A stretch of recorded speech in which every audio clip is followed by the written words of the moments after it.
Et si l'absence physique de quelqu'un s'avérait être en fait la seule garantie, je dirais même la condition mécanique absolue, d'une présence perpétuelle? C'est un sacré paradoxe pour commencer. Ouais, c'est un paradoxe vertigineux. Et c'est exactement ce qui motive notre plongée au cœur des textes aujourd'hui. On va examiner une méditation théologique vraiment fascinante qui est datée du 8 mai 2026. Tout à fait. Un texte intitulé « 6e dimanche de Pâques A ». Voilà, c'est ça. Et l'auteur, c'est Monseigneur Fidèle, archevêque émérite de Paracou. Et en fait, dans ce texte, il s'attaque à un truc, à l'une des angoisses humaines les plus universelles, quoi. La séparation. Exactement, l'angoisse de la séparation.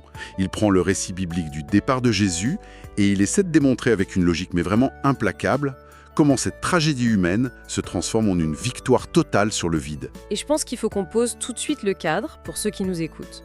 Face à un texte avec une telle densité théologique, notre rôle ici, c'est pas du tout de valider ou d'invalider une doctrine religieuse. Non, bien sûr, c'est pas le but. L'objectif de notre exploration, c'est vraiment de démonter le moteur philosophique de cette réflexion.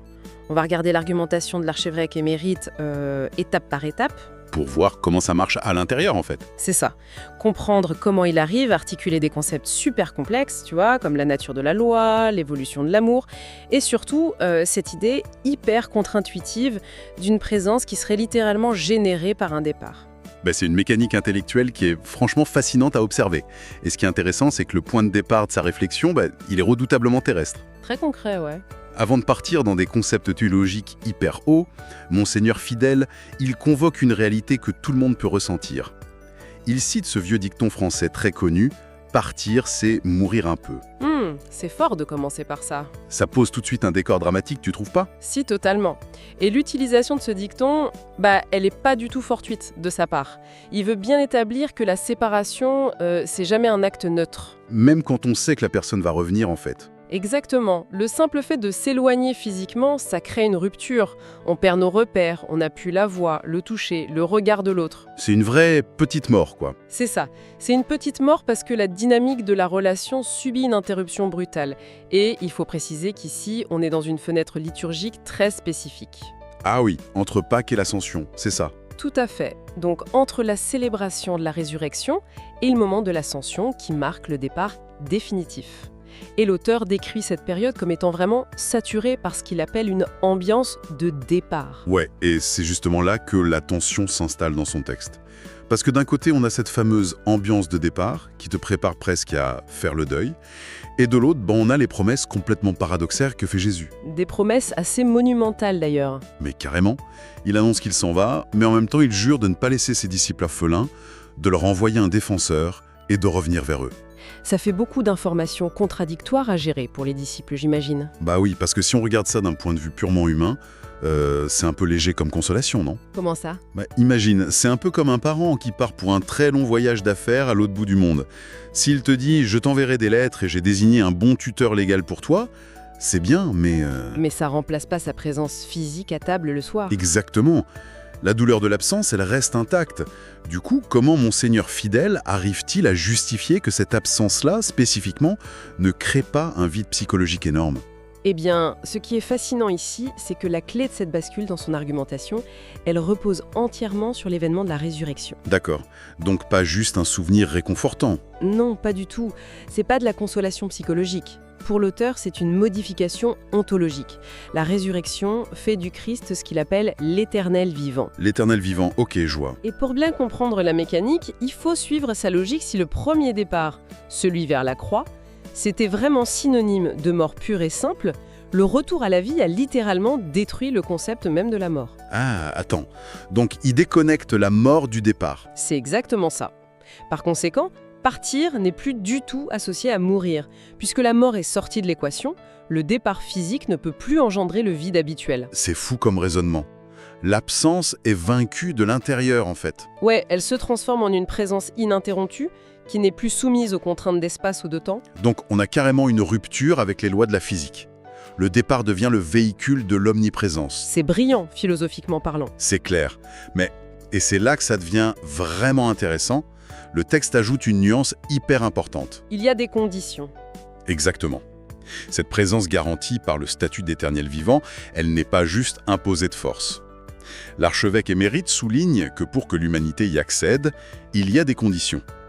Jésus demande 2 choses à ses disciples, l'aimer et observer ses commandements. Et là, ça soulève un problème philosophique majeur. D'ailleurs, l'auteur n'essaye même pas de l'esquiver. Bah non, parce que l'association de ces 2 trucs, c'est hyper dur à faire avaler. Totalement.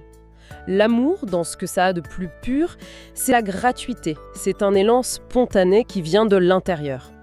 Ouais, alors que l'observance de commandements, on tombe direct dans le juridique. C'est la soumission à une règle, une contrainte externe. Ça crée une vraie friction intellectuelle. Une grosse friction, même. Quand on lit observer les commandements, la première référence historique qui vient en tête, c'est le mont Sinaï. L'Ancien Testament, les tables de la loi. Voilà, Yahvé qui donne le décalogue à Israël. Et ça, c'est un cadre législatif ultra rigide. C'est gravé dans la pierre, ça te dit exactement quoi faire et ne pas faire. Sous peine de sanctions pour briser l'alliance, oui. Du coup, mon objection, elle est simple. En quoi cette exigence de Jésus serait différente ? Est-ce que c'est pas juste un copier-coller de l'ancienne loi ? Comment on peut parler d'un amour libre si on t'impose un code de conduite rigide derrière ?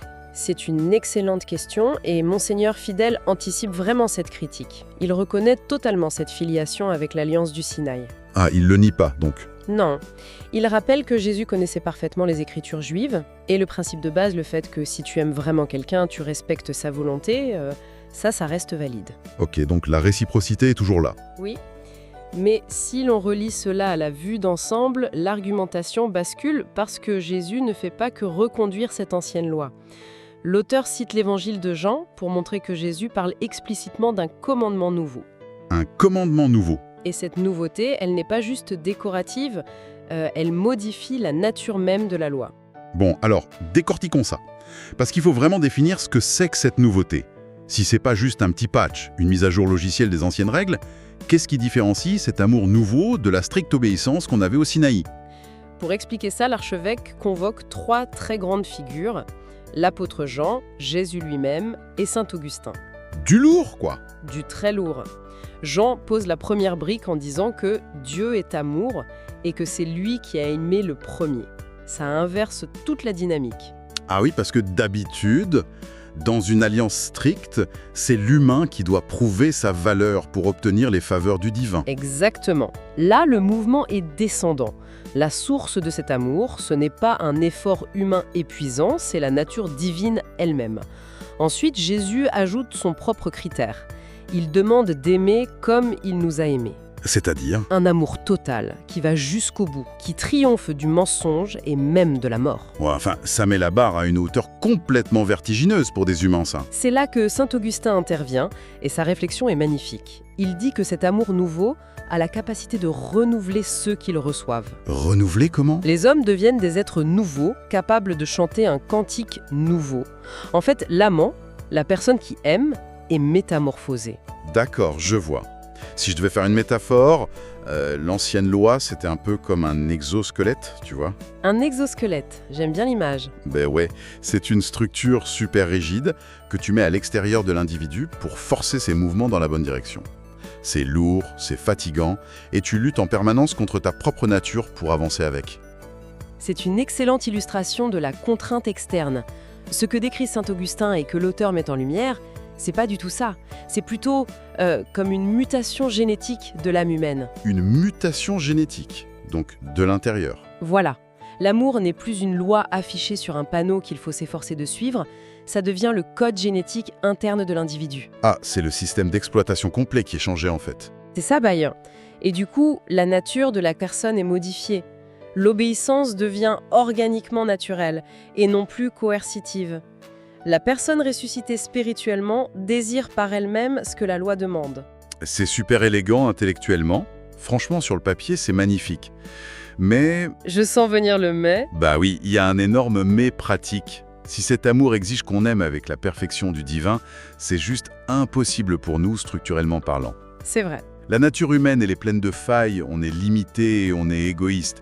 Comment l'auteur de la méditation justifie-t-il qu'on puisse, nous, simples mortels, faire tourner ce nouveau système d'exploitation sans que la machine crache complètement?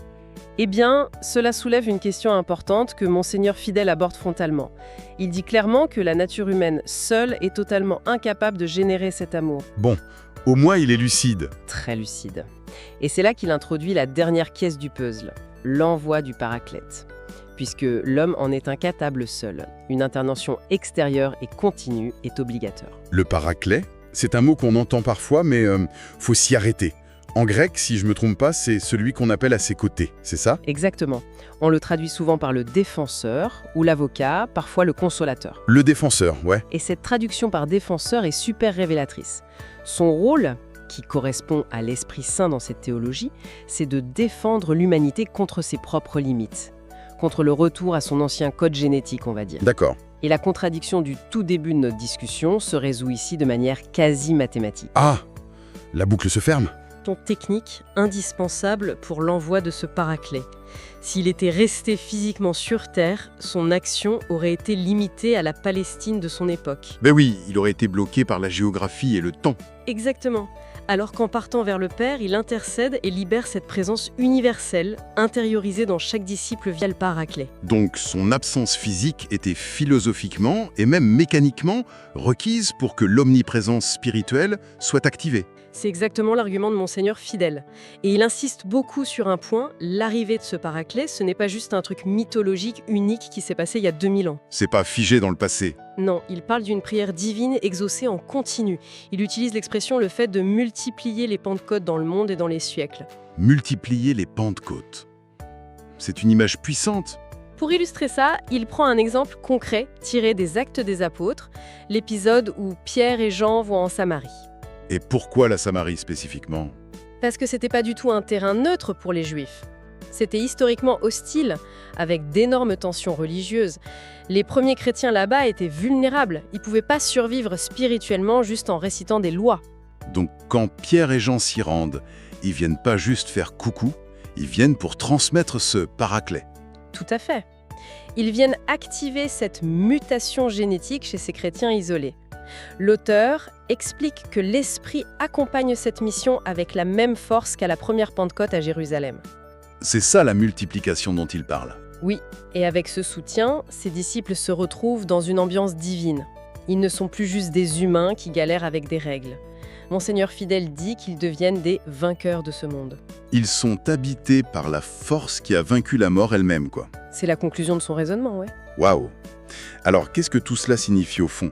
Si on prend un peu de recul sur cette démonstration de l'archevêque émérite de Paracou, la rigueur de sa construction est folle. C'est un système de vases communicants parfait. C'est ça, si on récapitule la chaîne de causalité, tout commence par ce drame humain de l'absence physique, le départ. Le fameux « partir c'est mourir un peu ». Voilà, mais ce départ, parce qu'il intervient après la résurrection, change de nature. Il déclenche l'envoi du Paraclet. Le défenseur. Ce défenseur s'infuse dans la nature, comble nos limites et nous donne la capacité d'aimer d'un amour nouveau et divin, sans que ce soit un fardeau. Une seconde nature. Et comme posséder cet amour était la condition pour accéder à sa présence, bam, l'absence physique s'est transformée mécaniquement en garantie absolue de sa présence intérieure perpétuelle. La boucle a bouclé. C'est théologiquement et philosophiquement d'une très grande élégance. Le départ devient un acte fondateur. Ce n'est plus une privation, c'est un surcroît de présence. On passe d'une proximité physique, qui est super fragile au final, à une fusion intérieure perpétuelle.